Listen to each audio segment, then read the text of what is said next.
time to reflect on what happened last night. It seems like we talk about this a lot, but do you have a different approach to it in terms of the turnovers and the leads blown, or have you kind of stayed the course? How would you describe how you're handling with your team?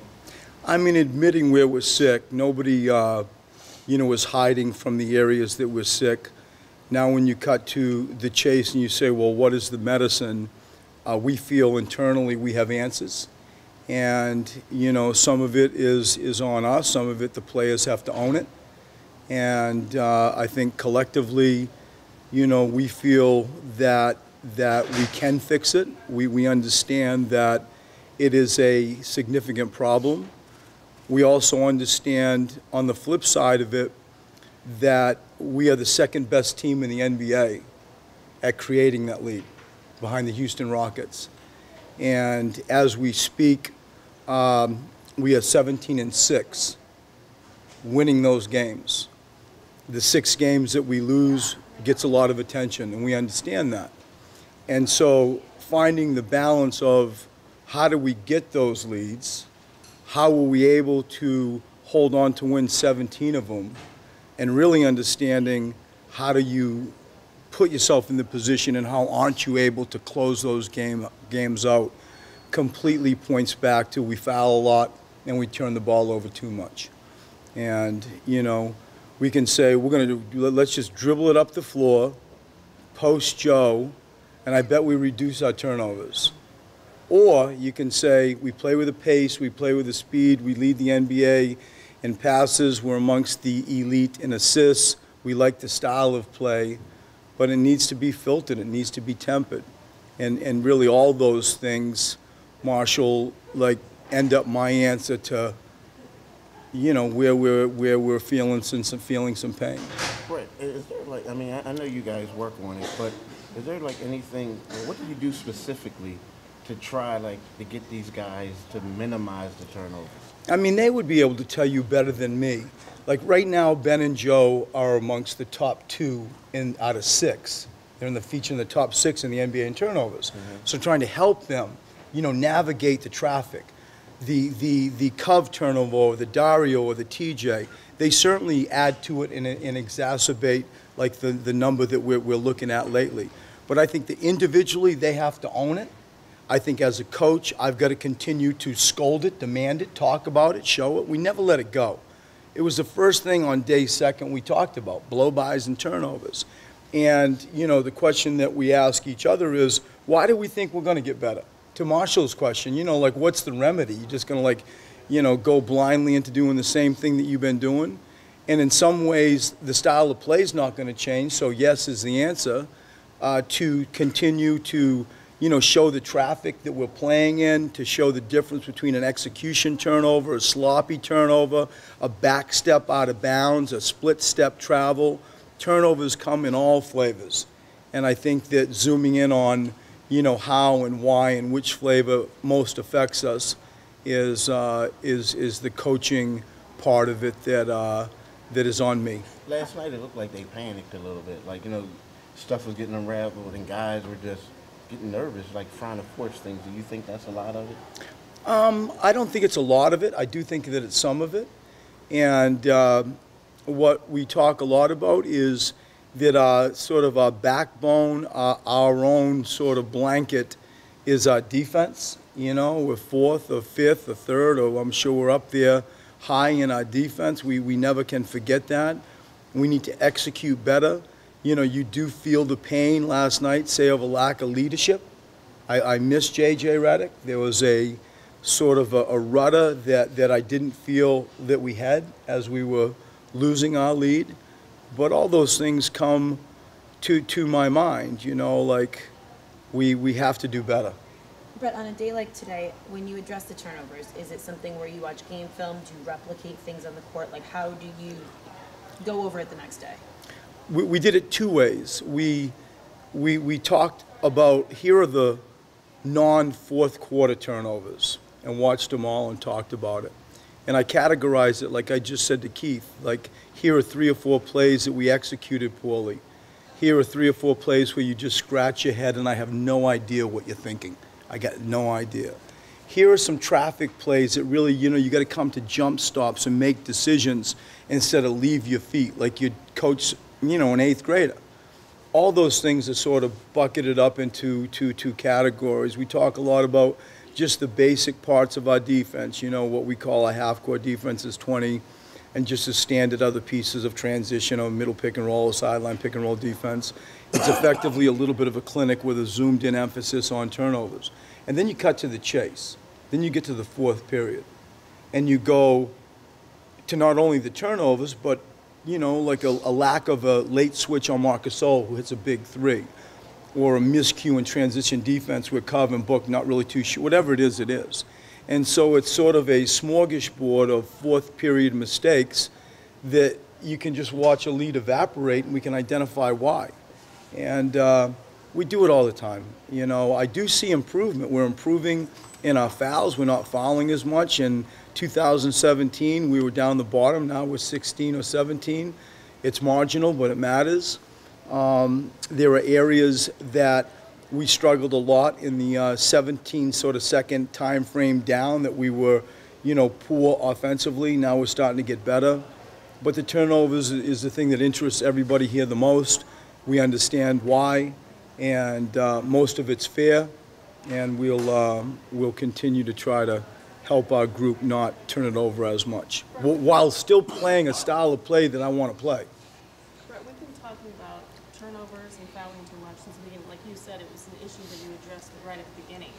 So why haven't the remedies worked yet? But they just have. I just said that they just did with the fouls. We've gone from almost last now down to 17th. I think that the turnovers are always exacerbated when you lose. We've actually been able to win while still turning it over. It interests everybody when you lose and you see another lead evaporate. I think that some of it's going to be on the players owning it and understanding this is careless, this is sloppy. It's going to be on me continuing to scrutinize it without sort of being afraid and backpedaling out a style of play that we are going to play. And somewhere in the middle, we hope to look at it and feel like we are getting better. And to date, I understand why it's a concern and why we've just talked for the last 20 minutes about it. But, we're committed to the style of play. You said that panicking was a little bit maybe of the problem at the end of the game last night. It also seemed like a lot of the guys were like hanging their heads coming out of timeouts. We were visibly shaken by what was happening. Do you think that the mood or maybe their mentality or like kind of being knocked down could have been a factor also? Maybe a little bit. I mean, we just won 8 out of 10.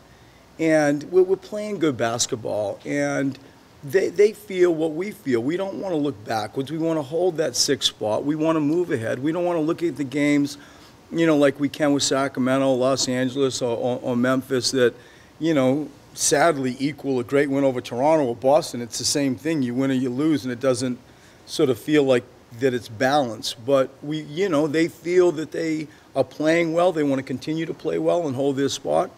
And when it didn't go that way, we needed some leadership. We needed people on the court to feel like somewhere to arrest it. That's going to be on them a lot. And it's going to be on me to help them when they come over to the bench, to give them good advice and truthful advice and still keep us together. But I don't want to overreact to Memphis. I'm not discounting it. It's not in my bucket of, there's 82 games. It isn't that. It's a stinky loss. It's a poor loss. And but we're going to move on. What sparked the Larry Drew signing? Just TJ, like he's at his father-in-law's funeral. He's going to miss the Chicago game. You don't have Jared Bayless. You don't have J.J. Redick. James Young left Memphis with the flu. We didn't even feel comfortable putting him on the team playing. Justin only recently has been available to play. And so I just put bullets in 3 people and sickness in 2 others and, health on another one. And so you're running out of soldiers. You're just running out of people. And so Larry has come in because there's a strong familiarity that we have with him. He has been with me before, and I respect him. He's good. He's solid. He's a true point guard. And he was a natural sort of request from my side when these other injuries and circumstances like TJ is going through happened. Do you know how long you'll be without TJ? One game, Brett, looking at the Australian Broadcasting Corporation. I can tell. We spoke to you How can you? about him at the start of the season. Just wonder how you think he's going now that we've played a bit more, and how you think Australia. Where are you from in Australia? From the good part, from Sydney. Don't tell the people from Melbourne. I think that he's doing very well. I think that he's learning, how to play the position. I think it's clear the league is settling into a way how to defend him, how they intend on guarding him. I feel like if you just looked at the NBA in the first 5 to 7 seconds of a shot clock and you just watched him in that environment, it is by far where you would be the most impressed. What he does from 16 seconds down is going to be his evolution. And it's talking about finishing, it's talking about being a point guard and understanding time, score, turnover type stuff. And it's especially going to involve his free throw and his rise-up jump shot. But as it relates to, holistically how he's doing, he's exceeded expectation and playing a completely, different position than he's ever played. You guys have been switching a lot more recently, it seems like. What went into that decision? When you go with, like, say, Timmy, and you look at a starting five of, like, Simmons, Luwawu, Covington, Saric, and Embiid, it's huge. And I do think that a perfect NBA defensive scheme is 1 through 4 players that can switch and keep 7'2" back. I think that's my perfect NBA pick and roll scheme, and keep the game in front of you. It's a little bit easier to do that when you have like Timmy Luwawu's heights. It's a little bit, testy or risky with JJ. It also is risky at times with Joel, where they have the league's embraced this pass attack mentality where a point guard will get off it and then get it back, and then now he's got a live ball to attack a 5-man. And I just think for us, it's easier to keep the game in front of us. We have a personnel group that can pull it off. It's not ideal for me at the end of clocks when Joe is stuck with Tyreek or something like that. But 1 through 4 with the group that we have, it certainly is ideal for me. And I think that it's been a huge part of our, 4th place defensive ranking, that switching notion. Going back to TJ missing the game, how do you replace what TJ has given you in the past few games? It would be easier for me to say how if Jared were healthy, because you have a combo guard that can come in and carry the ball. And so you're going to end up saying Benz will probably play more minutes. You're going to say that Larry Drew, somebody that we, just brought in, will probably touch the court. And you're especially going to hear us say that the energy and the sort of spark that he gives needs to be generated as a group through our defense. I thought last night when we go back and we look at, 1 block, no steals, 8 deflections, it just was down. Like we needed to turn them over. And we didn't. They turned us over. And TJ's energy and pace and all the things that we know are going to have to be sort of refound, I feel, through just a very committed defense and hopefully turning them over with more steals, a little bit more shot blocking, and certainly more deflections. You said that Joe didn't have one of his games yesterday. Was there anything specific you picked up on that in terms of why that might have been the case? And do you feel like he'll have a good bounce back in Chicago? I'm always measuring Joe with his spirit. He is the commander-in-chief behind our defense. He sees the world. And when he is vocal and he has that spirit, that mentality, then the stuff he's doing with his jump hook and his three-point shot and everything else is complimented, to me, complimented. Like we need him the most, having that vision line of the anchor to our defense. And he admitted it, and sometimes it's just one of those games where, it just, for whatever reason, it happens. And I didn't think his spirit was where it had been lately. And, with Ben and Joel, this is their program. They are our leaders. Joel is our best player. And with all those types of things, there comes a responsibility to find ways to lead and navigate through some problems that we experienced in Memphis. And we challenge them. We put it to them just like I'm putting it to you now. And we do this together. Nobody's finger pointing. But, yesterday for both Ben and Joe, our stars were not stars. And more often than not, we need them to be. Thanks, Brett. Thanks, everybody.